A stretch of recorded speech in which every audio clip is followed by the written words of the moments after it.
नमस्कार साथियों, स्वागत आप सभी का मेरे इस YouTube channel self study corner में।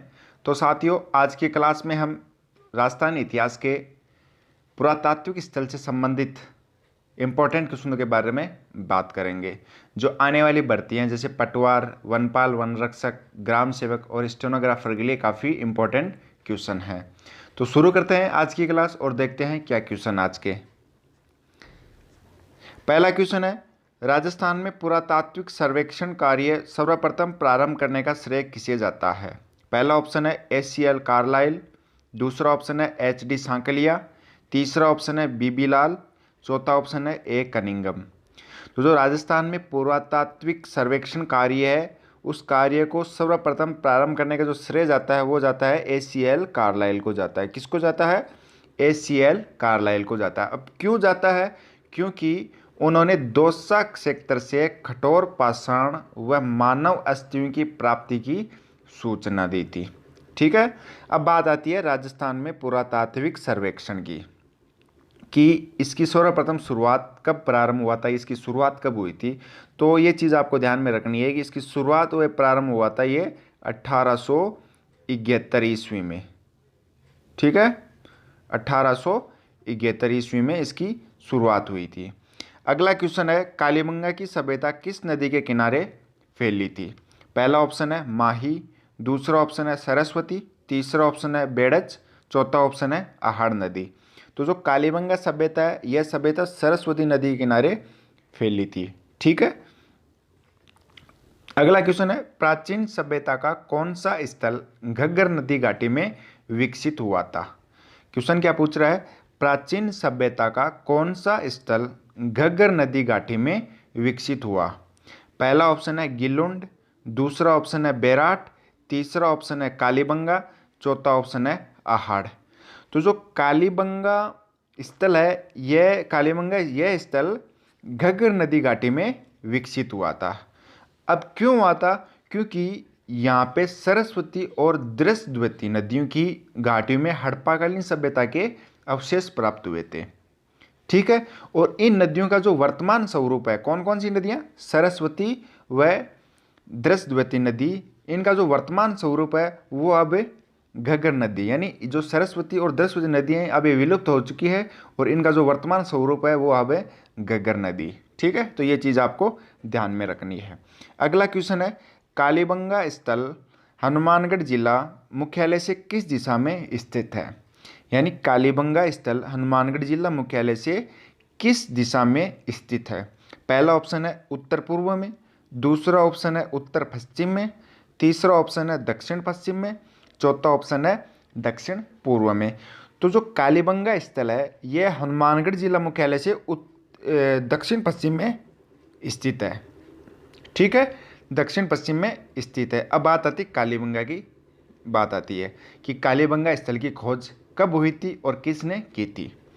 तो जो कालीबंगा स्थल है इस कालीबंगा स्थल की खोज हुई थी 1950 से 1951 में और अमलानंद घोष ने की थी। कब? 1950 से 1951 के बीच में इसकी खोज हुई थी और अमलानंद घोष ने इसकी खोज की थी। अब बात करते हैं इसकी उत्खनन की कि उत्खनन कब हुआ था। उत्खनन हुआ था इसका 1961 ईस्वी में बी.बी. लाल और बी.के. थापर ने इसका उत्खनन करवाया था। ठीक है, तो इसकी खोज कब हुई थी? खोज हुई थी 1950-1951 के बीच में और उत्खनन हुआ था वो होता 1961 में। ठीक है ना, तो ये चीज़ आपको ध्यान में रखनी है।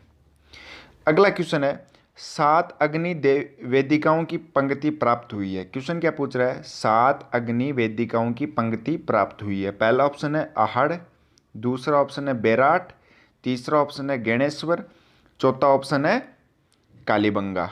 ठीक है, तो जो 7 अग्नि वेदिकाएं हैं इन वेदिकाओं की जो पंक्ति प्राप्त हुई है वो कालीबंगा सभ्यता से प्राप्त हुई है। ठीक है, ये चीज़ आपको ध्यान में रखनी है। अगला क्वेश्चन है, कालीबंगा को सिंधु घाटी साम्राज्य की तृतीय राजधानी किसे कहा है? कालीबंगा को सिंधु घाटी साम्राज्य की तृतीय राजधानी किसने कहा है? पहला ऑप्शन है जी.एच. ओझा ने, दूसरा ऑप्शन है श्यामल दास ने, तीसरा ऑप्शन है दशरथ शर्मा ने, चौथा ऑप्शन है दयाराम साहनी ने। ठीक है, जो कालीबंगा जो सिंधु घाटी साम्राज्य की तृतीय राजधानी थी, ये तृतीय राजधानी दशरथ शर्मा ने कहा था कि ये कालीबंगा जो स्थल है, कालीबंगा सभ्यता, ये सिंधु घाटी सभ्यता जो घाटी सभ्यता साम्राज्य की तृतीय राजधानी है। ठीक है, किसने कहा था? दशरथ शर्मा ने। अगला क्वेश्चन है, कालीबंगा से हड़प्पा पूर्व की सभ्यता के मिलते जुलते अवशेष पाकिस्तान में किस स्थान पर मिले हैं? क्वेश्चन क्या पूछ रहा है? कालीबंगा से हड़प्पा पूर्व की सभ्यता के मिलते जुलते अवशेष पाकिस्तान में किस स्थान पर मिले हैं? पहला ऑप्शन है सूतका गेंडोर, दूसरा ऑप्शन है लाहौर, तीसरा ऑप्शन है कोट दीजी और चौथा ऑप्शन है मोंटगोमरी। ठीक है, तो जो कालीबंगा से हड़प्पा पूर्व सभ्यता मिलते जुलते अवशेष पाकिस्तान के किस स्थान पर मिले हैं? तो वो मिले हैं कोट दीजी में। ठीक है ना। अब कोट दीजी देखते हैं, कोट दीजी कहाँ है? कोट दीजी पाकिस्तान के सिंध प्रांत में सिंधु नदी के तट पर स्थित इस स्थल के अग्नि में 2 बार नष्ट होने के साक्ष्य प्राप्त हुए हैं। किसके? कोट दीजी के। और ये कहाँ है? पाकिस्तान में सिंध प्रांत में सिंधु नदी के तट पर स्थित है। ठीक है, तो ये चीज़ आपको ध्यान में रखनी है। अगला क्वेश्चन है, ताम्र नगरी सभ्यता कहलाती है। ताम्र नगरी सभ्यता कहलाती है। पहला ऑप्शन है कालीबंगा, दूसरा ऑप्शन है आहड़, तीसरा ऑप्शन है पीलीबंगा और चौथा ऑप्शन है बागोर। जो ताम्र नगरी सभ्यता है वो ताम्र नगरी सभ्यता कहलाती है आहड़ सभ्यता। ठीक है ना। अब आहड़ सभ्यता ताम्र नगरी सभ्यता क्यों कहलाती है, इसके बारे में आपको बताता हूँ। क्योंकि आहड़ तांबे के उपकरणों की प्रचुरता के कारण इसे प्राचीन काल में ताम्र नगरी कहा जाता था। किसको? आहड़ को। क्यों कहा जाता था? क्योंकि तांबे के उपकरणों की प्रचुरता के कारण इसे प्राचीन काल में ताम्र नगरी कहा जाता है। इस एक बात का और ध्यान रखना आपको कि आहड़ के विशिष्ट आकृति के जो बर्तन हैं उन्हें क्या बोलते हैं? ब्लैक एंड रेड वेयर, यानी काले व लाल रंग के मृद भांड। ठीक है। अगला क्वेश्चन है, आहड़ सभ्यता स्थित है। क्वेश्चन क्या पूछ रहा है? आहड़ सभ्यता स्थित है। पहला ऑप्शन है यमुना नदी पर, दूसरा ऑप्शन है बनास नदी पर, तीसरा ऑप्शन है चंबल नदी पर और चौथा ऑप्शन है लूनी नदी पर। ठीक है, तो जो आहड़ सभ्यता है यह बनास नदी पर स्थित है। कौन सी नदी पर?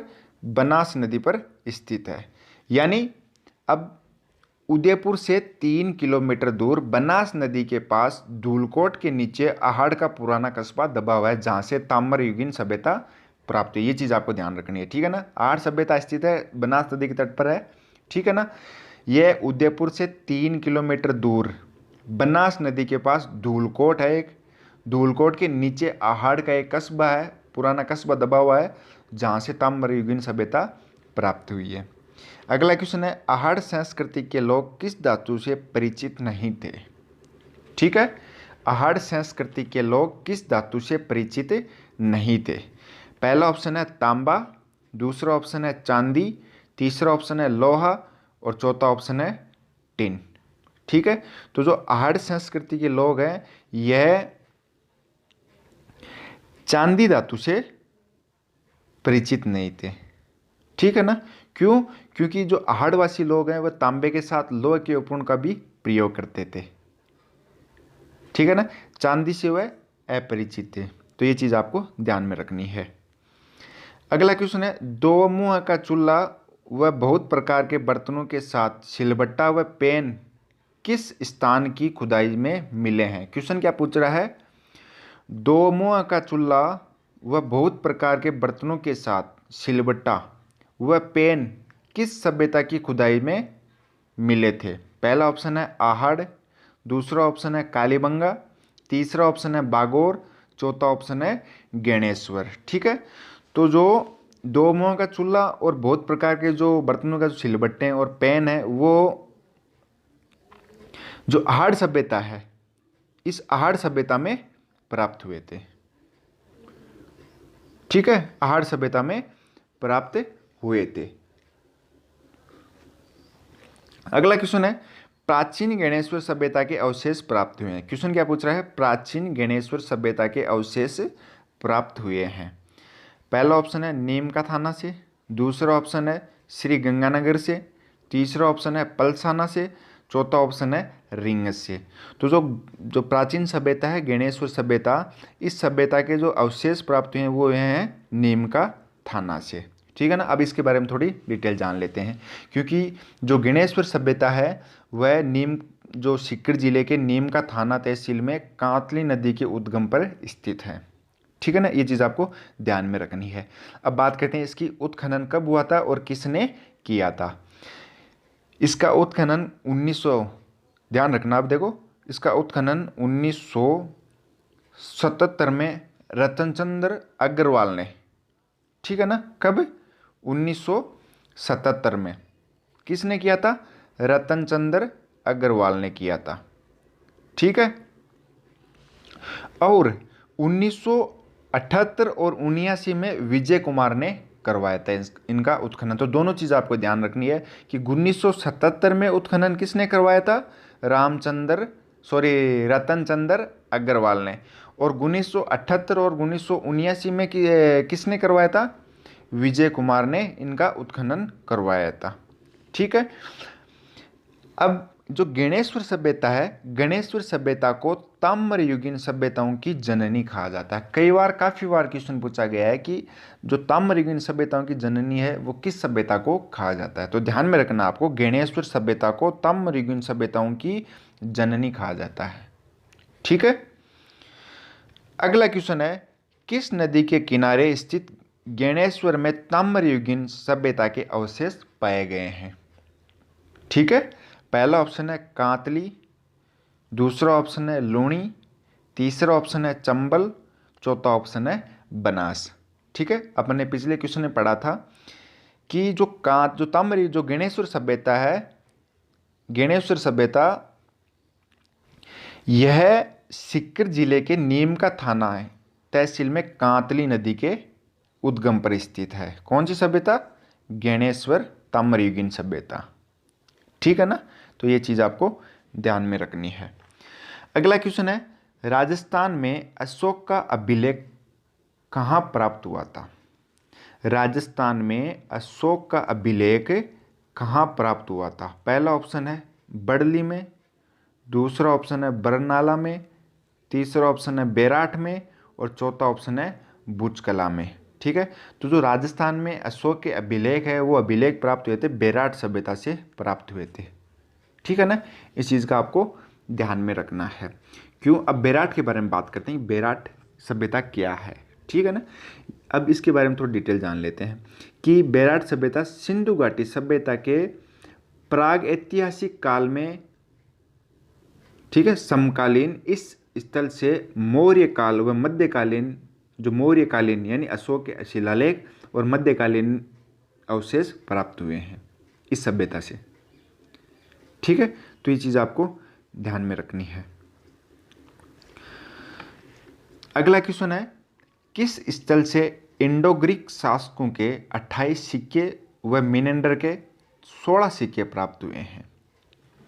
क्वेश्चन क्या पूछ रहा है, किस स्थल से इंडो ग्रीक शासकों के 28 सिक्के व मिनेंडर के 16 सिक्के प्राप्त हुए हैं। हमारे पास 4 ऑप्शन है। पहला ऑप्शन है बेराठ, दूसरा ऑप्शन है आहड़, तीसरा ऑप्शन है कालीबंगा, और चौथा ऑप्शन है गणेश्वर। ठीक है। तो इस क्वेश्चन का आंसर आपको कमेंट बॉक्स में देना है। ठीक है। क्वेश्चन क्या, एक बार फिर से रिपीट कर रहा हूँ कि किस स्थल से इंडो ग्रीक शासकों के 28 सिक्के व मिनेंडर के 16 सिक्के प्राप्त हुए हैं। ठीक है। इस क्वेश्चन का आंसर आपको कमेंट बॉक्स में देना है। तो दोस्तों आज के लिए बस इतना ही। मैं आशा करता हूँ आपको मेरी वीडियो अच्छी लगी हो।